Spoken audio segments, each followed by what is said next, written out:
The Armenian literary historian Hagop Oshagan classifies SIAMANTO among the generation of writers who created the aesthetic literary movement. He also considers SIAMANTO to represent one of the peaks of Western Armenian lyrical poetry, along with Daniel Varujan, Vahan Tekeyan, and Misak Mezarets. SIAMANTO dedicated his literature entirely to the sufferings of Armenian people and its rise against tyranny. While other contemporary poets reflected on their personal feelings, their anxieties, and their loves, SIAMANTO has left no record of any poetry focusing on love or his personal emotions. Rumor has it that at one point in his life he has destroyed his youthful creations which featured his love and intimate sentiments, to leave only in his legacy poetry dedicated to the Armenian people, its struggles, its suffering, its hopes, and its future. He was well read in European literature, and especially the French literature. He was the one and perhaps the only poet who introduced the free verse in Armenian poetry, inspired by the French poet Émile Verhaeren. He led a nomadic life until he met his tragic death in the hands of the Ottoman Turks. SIAMANTO was born in 1878 in the town of Agan. Agan is one of the cradles of Armenian bards, minstrels, who were famous through the Middle Ages, and we have Agna Hayrenner, most of them by anonymous poets who used to create and roam from one village to the other, reciting their creations. And SIAMANTO, in a way, is the modern successor of those Agan troubadours or minstrels. In 1897, he moved to Paris and enrolled in literature at the prestigious Sorbonne University. He was captivated by philosophy and Middle Eastern literature.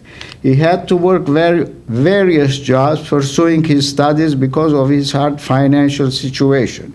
He developed many ties with well-known Armenian personalities in Paris. He enjoyed reading in French, Armenian, and he read many of the best works of his time.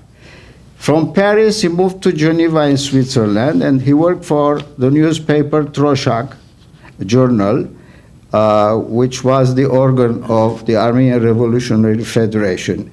His first poetic works were published in this newspaper under the headlines of Tutsaz Noren, in English maybe, heroically, and Aspedin Yerka, the Knight's Song. The paper was established outside the Ottoman Empire so that it could freely criticize the Turkish authorities and to try to get international attention for the plight of the Armenians. SIAMANTO joined the cause and truly believed in an Armenia free of Turkish oppression. Henceforth, many of his works and poems were highly nationalistic. In 1908, along with many other Armenians, he returned to Constantinople. The reason was that the Ittihadists had successfully brought a revolution, and many Armenians who had fled Constantinople, including Vahan Tekeyan, who was in Egypt, and he was publishing Shirak Literary Monthly. He returned to Istanbul to continue that monthly in Istanbul. Eventually, one of his famous works, which was translated into English, was Garmir Lurer Paregames, or Bloody News from My Friend. His works comprise of the following volumes: Heroically, 2010, which was published in 1902 in Paris. It was a book about the hardship of Armenians living under the harsh Ottoman rule. In it, SIAMANTO encouraged the youth to stand up for their rights and demand equality and justice. Next book is Hokevarki Huisi Chaher. In English, maybe we can translate Torches of Spiritual Behavior and Hope. Was released in 1907, described in stunning detail scenes of massacres, blood, and pain. He portrayed the deep thoughts and the feelings of the victims and their daily torment. As I said, the next book was Bloody News from My Friend, Garmir Lurer Paregames, was written right after the massacre of Adana, 1909. It is a poetic work reflecting the pain the author felt for his fellow countrymen. Next, Homeland's Invitation, or Hayreni Heraver, was printed in 1910 and released in the United States. He wrote about his yearning for his country and encouraged Armenians living abroad to return to their native land. One of his last book was Mesrop Mashtots, published in 1913, dedicated to the creator of the Armenian alphabet. SIAMANTO was a pioneer in Armenian poetry. His style was new and unique, and the methodology was very personal. His poems and writings go beyond the pain. He wrote about hope, freedom from oppression, and possibility of a better future. His ideas also went to revolutionary themes and revenge for the murdered. SIAMANTO had two sides to his writing, one of lamentation and the other of resistance. It is from this ideology of resistance that his revolutionary beliefs emerge.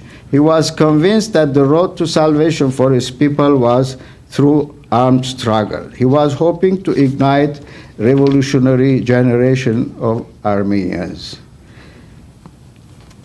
In 1910, SIAMANTO moved to the United States and found employment at Hyrenic Weekly. 3 years later, he visited the city of Tbilisi. On his way to his destination, he visited many famous Armenian landmarks such as Mount Ararat, Khorvirab, and Echmiadzin. And in 1915, he was murdered during the Armenian genocide. One of the poems which will be read to you in English is called The Dance, which is taken from a book called Bloody News from My Friend. The book laments the 1909 massacres in Adana, Giligia, or Cilicia, which were also covered by other writers like Zabel Yesayan, Surem Bartevian, and Daniel Varujan. Upon reading letters by Dr. Diran Balakian, who was sent to Adana from Istanbul to help the victims, SIAMANTO was inspired to write his book of poems full of horrors.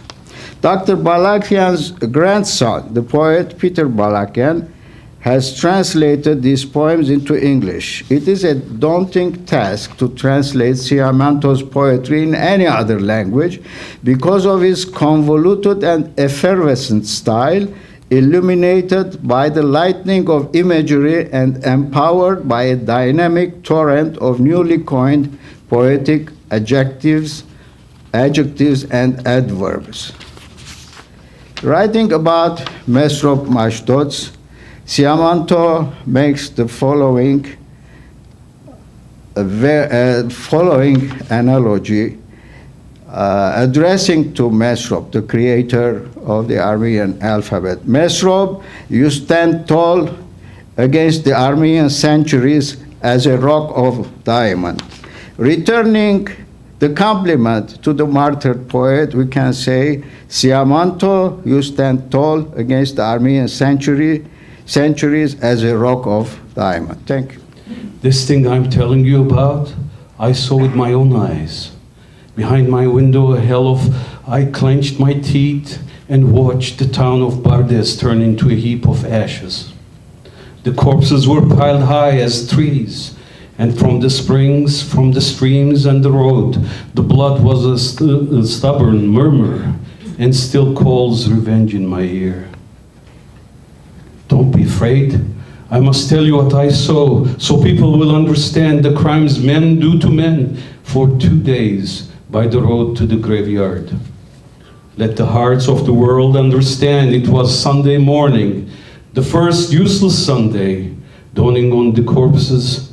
From dawn to dusk, I had been in my room with a stabbed woman, my tears wetting her death, when I heard from afar a dark crowd standing in a vineyard, lashing 20 brides and singing filthy songs. Leaving the half-dead girl on the straw mattress, I went to the balcony of my window, and the crowd seemed to thicken like a clump of trees. An animal of a man shouted, "You must dance, dance when our drums beats." With fury whips cracked on the flesh of these women. Hand in hand, the brides began their circle dance. Now I am with my wounded neighbor, because with a calm snore she cursed the universe and gave up her soul to the stars.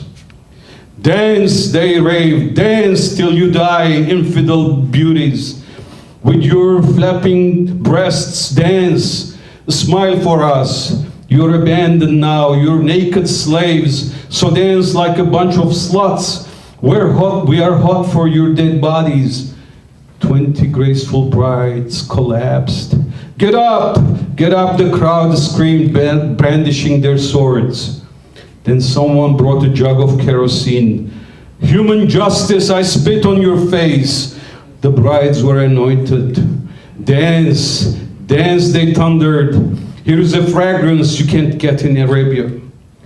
With a torch, they set the naked brides on fire, and the charred bodies rolled and tumbled into their deaths.